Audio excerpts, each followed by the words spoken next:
ఈ యొక్క మిథున రాశి వారికి కుజగ్రహ రాశి మార్పుతో అంటే సింహాన్ని వదిలి ఈ యొక్క కన్యా రాశిలో స్థితి పొందడం వల్ల ఎలాంటి శుభాశుభ ఫలితాలు ఇవ్వబోతున్నారో చూద్దామండి. మిథున రాశికి అధిపతి బుధుడు. మిథున రాశిలో మృగశిర 3-4 పాదాలు, ఆరుద్ర 4 పాదాలు, పునర్వసు 1, 2, 3 పాదాలు, మొత్తం 9 నక్షత్ర పదాలు ఉంటాయండి. సో వీరందరికీ కూడా మనం చెప్పుకోబోయే యొక్క ఫలితాలు వర్తిస్తాయి. మిథున రాశి వారికి 6 మరియు 11వ స్థానాధిపతి కుజుడు అవుతారు.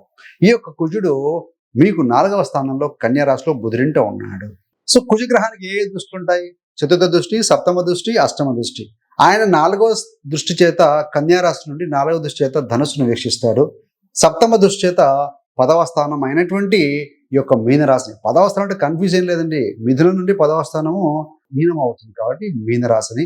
అష్టమ దృష్టి చేత 11వ స్థానం అయినటువంటి మేషరాశిని వీక్షిస్తూ ఉంటాడు. అంటే 4లో ఉండి ఈ యొక్క 7, 10, 11 స్థానాలను చూస్తూ ట్రిగ్గర్ చేస్తూ ఉంటారు కాబట్టి వాటికి సంబంధించిన ఫలితాలు ఎక్కువగా వస్తాయి. 4 అంటే ఏంటి?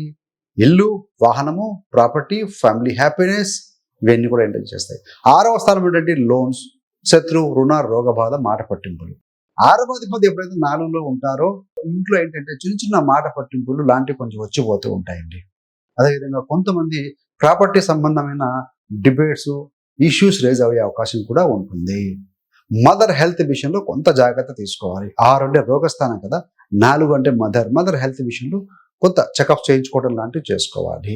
ముఖ్యంగా 13 ఆగస్టు వరకు కూడా బుధుడు అంటే కుజుడున్న రాశాధిపతి బుధుడు వక్రీకరణలో ఉన్నారు కాబట్టి అంటే ఆ బుధుడు ఏంటంటే మీకు వాక్కు స్థానంలో ఉన్నారు కాబట్టి, ధన కుటుంబ స్థానంలో ఉన్నారు కాబట్టి ప్రాపర్టీ సంబంధంగా ముఖ్యంగా వాక్కు విషయంలో కొంత జాగ్రత్త తీసుకోవాలండి. కోపంతో ఆవేశంతో మాట్లాడడం వల్ల కమ్యూనికేషన్ కట్ అయ్యే అవకాశం ఉంటుంది.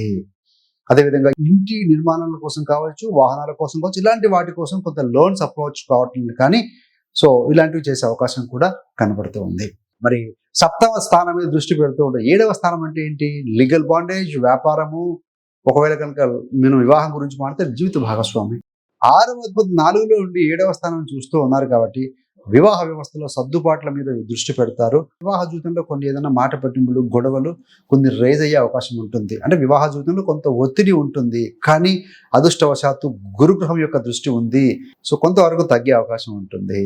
అదేవిధంగా శని యొక్క దృష్టి కూడా ఉంది. శని, గురు గ్రహాల యొక్క దృష్టి సప్తమ మీద ఉంది. కుజ దృష్టి కూడా ఉంది కాబట్టి ప్రయాణాల మీద దృష్టి పెడతారు, వివాహ వ్యవస్థ మీద దృష్టి పెడతారు. అలాంటి విషయాలు రైజ్ అవుతాయి.